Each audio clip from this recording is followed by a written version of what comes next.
బాబాసాహెబ్ అంబేద్కర్ ఈ దేశంలో పుట్టకపోతే భారతదేశంలో మనకు రాసినటువంటి రాజ్యాంగం ప్రకారంగా నడుస్తున్నది. బిఫోర్ బాబాసాహెబ్, జాగ్రత్తగా వినాలి, ఈ దేశంలో ఎవరు చదువుకునే వాళ్ళు అని అంటే బ్రాహ్మణులకు మాత్రమే చదువుకునే అవకాశం ఉన్నది. ఈ దేశంలో అక్షరాలు దిద్దే ఏకైక అవకాశము ఒక బ్రాహ్మణులకు మాత్రమే ఉన్నది. ఈ దేశాన్ని ఏలే అవకాశము ఒక క్షత్రియునికే ఉన్నది. ఈ దేశంలో వ్యవసాయం చేసి ట్రేడ్ అండ్ కామర్స్ చేసి ఈ దేశానికి భూపట్టే అవకాశం ఒక్క వైశ్యులకు మాత్రమే ఉన్నది. మరి మిగిలిన వాళ్ళు ఏం చేయాలి? మీరు మేము అందరం వీళ్ళు ముగ్గురికి డబ్బులు అడగకుండా శ్రమ చేయాలి. దాన్ని వ్యక్తి అంటారు.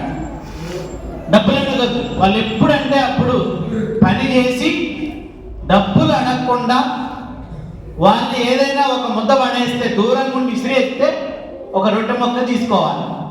ఓ 2 రోజుల్లో 3 రోజుల్లో పాసిపోయిన అన్నం విసిరేస్తే ప్లేట్లో వచ్చి తినాలి.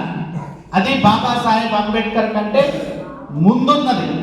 మళ్ళీ చెప్తున్నా, బాబాసాహెబ్ అంబేద్కర్ కంటే ముందు ఎలా ఉన్నది అని అంటే, ఒకవేళ బాబాసాహెబ్ అంబేద్కర్ పుట్టకపోతే, పుట్టిన బాబాసాహెబ్ చదువుకోకపోతే, జ్ఞానవంతుడుగా మారకపోతే, ఒకవేళ జ్ఞానం వచ్చినా కూడా బాబాసాహెబ్ అంబేద్కర్ గారు రాజ్యాంగ రచనా కమిటీకి అధ్యక్షుడిగా ఉండకపోతే ఎలా ఉంటుందో మళ్ళీ ఊహిద్దాం. ఈ దేశంలో ఓన్లీ మీకు కాదు, మీకు అవకాశమే లేదు. మీరు ఇప్పుడు మీ ఊర్లో ఉండేటువంటి దొరల కొట్టాల దగ్గర ఉచ్చగొండలల్లో ఉండేవాడు. పేడ తీసుకుంటూ మట్టి పిసుక్కుంటూ ఉండేవాడు. నేను ఇప్పటికల్లా మట్టి పిసుకోవడంలో, పేడ తీయడంలో, ఉచ్చగొండలల్లో పొరలటంలో సీనియర్గా ఉండేవాడు. మీరు జూనియర్గా ఉండేవాడు. మళ్ళీ చెప్తున్నా, బాబాసాహెబ్ అంబేద్కర్ అనే భారత రాజ్యాంగం మనల్ని ఎలా కాపాడుతుందంటే ఒక్కటే మాట, ఊము టు టూమ్. ఊమ్ అంటే తెలుసా? ఊము అమ్మ పొట్ట, గర్భం. టూమ్ అంటే ఏంటో తెలుసా?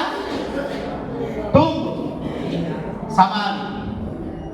అమ్మ పొట్టలో నుంచి మొదలుపెట్టి నీ ఆనవాళ్ళు పడ్డది అన్న కానుంచి బాబాసాహెబ్ అంబేద్కర్ నిన్ను కాపాడు. చనిపోయేంత వరకు కూడా ఎలా నిన్ను ఆనవాళ్ళు మీరు ఎప్పుడన్నా విన్నారా?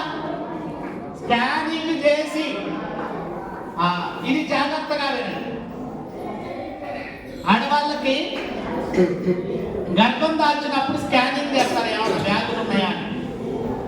గర్భంలో శిశువుని చంపడం చట్టరీత్యా నేరం అన్నాడు.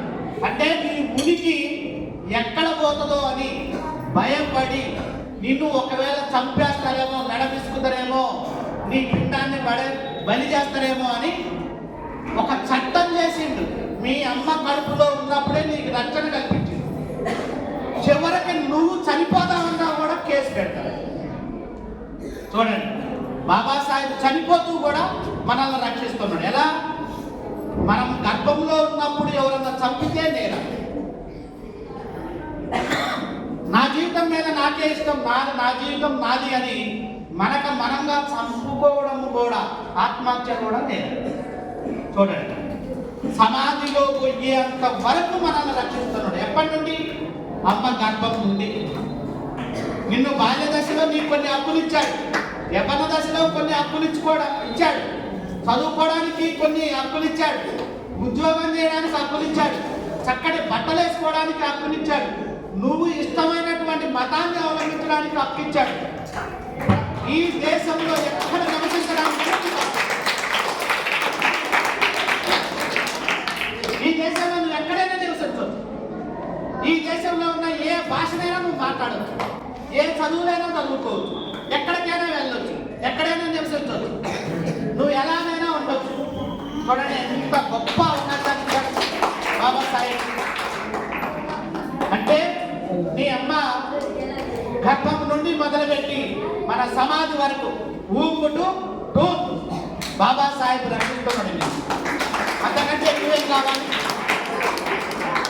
నువ్వు వద్దనుకొని మీ అమ్మ అనుకోవచ్చు, కానీ బాబాసాహెబ్ ఊరుకోవచ్చు. నాకు ఈ శిశువు అవసరం లేదని తల్లి అనుకోవచ్చు, కానీ బాబాసాహెబ్ వద్దనుకోవచ్చు. నువ్వు వద్దనుకొని నిన్ను నువ్వే చిత్రహింస పెట్టుకోవచ్చు, కానీ బాబాసాహెబ్ ఊరుకోడు. మనిషిని మనిషి హింసించడం చట్టరీత్యా నేరం, శిశువుని చంపడం చట్టరీత్యా నేరం. చూసారా, నిన్ను చంపడం అనేటువంటిది నీ తల్లికి కూడా సాధ్యపడదు. బాబాసాహెబ్ చనిపోతూ పోతూ అంబేద్కర్ అనేటువంటి ఒక గొప్ప రక్షణ కవచాన్ని ఇచ్చాడు మనకు. అంబేద్కర్ ఇచ్చినటువంటి ఒక గొప్ప రక్షణ కవచం కాన్స్టిట్యూషన్ ఆఫ్ ఇండియా, భారత రాజ్యాంగం. ఆ రాజ్యాంగ దినోత్సవమే ఈరోజు. ఈ బాబాసాహెబ్ అందించినటువంటి ఇంత గొప్ప రక్షణ కవచం రాజ్యాంగ దినోత్సవాన్ని ఘనంగా నిర్వహిస్తున్నటువంటి humanities department of humanities Mudikonda social welfare school ఒక్కసారి గట్టిగా క్లాస్ కొట్టండి.